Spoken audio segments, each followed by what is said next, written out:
Sur le même sujet, vous souhaitez également ouvrir le débat de la semaine de 4 jours et de 32 heures. Alors, nous, je pense qu'on peut tous comprendre l'intérêt de cette proposition au niveau du plaisir personnel par rapport au temps de travail. Cependant, on revient toujours au même problème. Au niveau microéconomique, comment une entreprise peut espérer un même résultat à la fin de son année avec un coût du travail par heure plus cher, notamment par l'utilisation moins forte de contrats précaires, comme vous souhaitez l'instaurer, sans augmentation drastique de la productivité dans l'immédiat. On a souvent parlé de l'intelligence artificielle, la productivité se fait attendre. Le Parti communiste, sur ce point-là, propose de baisser les charges patronales, et vous? Non, on les baisse d'abord, c'est pas des charges, c'est des cotisations. Non, c'est pas la bonne méthode. D'abord, commençons par réfléchir sur la production elle-même. Il a fallu, en un siècle, le temps de travail a été divisé par 2. Et la production, la richesse produite, encore une fois, je mets des guillemets à richesse parce qu'il y a des choses là-dedans, je me demande à quoi ça nous enrichit, a été multipliée par 50. Donc, vous avez une contraction du temps de travail, une augmentation de la richesse produite. Comment vous ajustez les deux?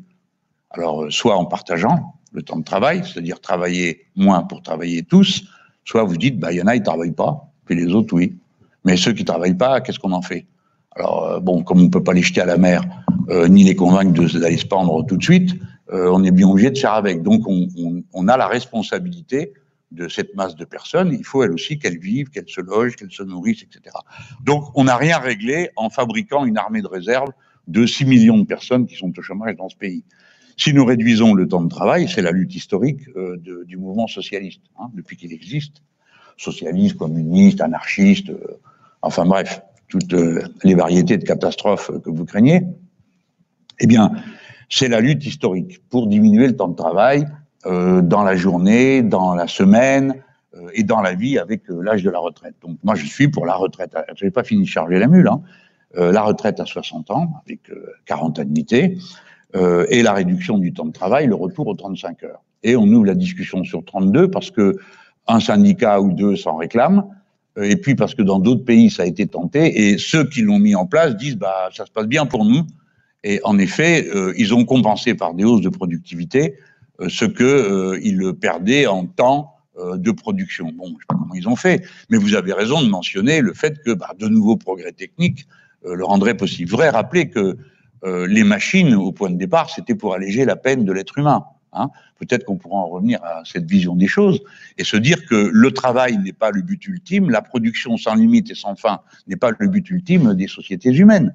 Bon, alors après, vous me dites, c'est pas bien pour un gars qui est dans le commerce, vous me dites pour le plaisir personnel, c'est que le plaisir personnel, autrefois, c'était gratuit. Mais maintenant, qu'est-ce qu'ils font? Alors, plaisir personnel, du tourisme, c'est vous que ça fait travailler. Donc, ce qui n'est plus travaillé, nous ne confondons pas le travail salarié et le travail en général. Tout le monde travaille, tout le temps. Le travail domestique gratuit, le travail ceci, le travail cela, le travail bénévole. Et puis, ne nous disons pas que le temps libre est un temps inerte économiquement pour ceux pour qui seule la gesticulation et l'activité permanente représentent un idéal humain. Mais non, c'est tout le temps, tout le monde est en mouvement. Si vous êtes en temps libre, vous allez avoir des consommations liées au temps libre. Donc vous allez vouloir les payer, donc vous allez les acheter, donc vous allez faire travailler des gens ici ou là. Il n'y a pas d'espace creux dans l'économie d'un pays. Il n'y a pas d'endroit où ça s'arrête. Ça tourne tout le temps. Donc je ne me fais pas de soucis, sauf pour dire en effet, 32 heures, faut voir comment ça fonctionne. Déjà, on n'est pas aux 35 heures. Parce que pour qu'on soit aux 35 heures, alors c'est la durée légale du travail.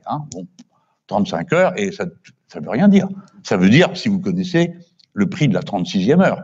Si la 36e heure vous coûte 2% de plus que la 35e, c'est comme si ça n'existait pas. Or, depuis que le Code du travail a été bouleversé, on peut, et mis à l'envers, on peut maintenant, la 36e heure, elle est à 10% de plus cher. C'est rien du tout. Donc, il faut en revenir à un coût qui soit dissuasif. J'assume que c'est fait pour ça, pour être dissuasif, pour plutôt embaucher des gens et plutôt mettre en place des machines que de faire travailler les gens, les uns jusqu'à ce qu'ils s'épuisent et meurent à la tâche, et les autres, rien du tout. Et je parle sérieusement en parlant de gens qui s'épuisent et qui meurent à la tâche, parce que je voudrais rappeler qu'ils meurent tous les ans, 1200 personnes des maladies professionnelles, et sur le lieu de travail, 565.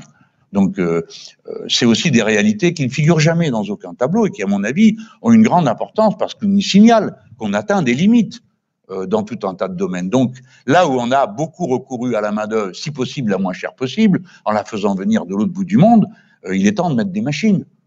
Et les machines ne remplaceront pas tous les êtres humains, mais une partie d'entre eux. Et tant mieux. Tant mieux. Si c'est du temps libre, si c'est du temps occupable, tranquillement, s'il y a du revenu, s'il y a une bonne retraite, s'il y a une bonne indemnisation de l'inactivité, voilà. C'est pas si compliqué que ça.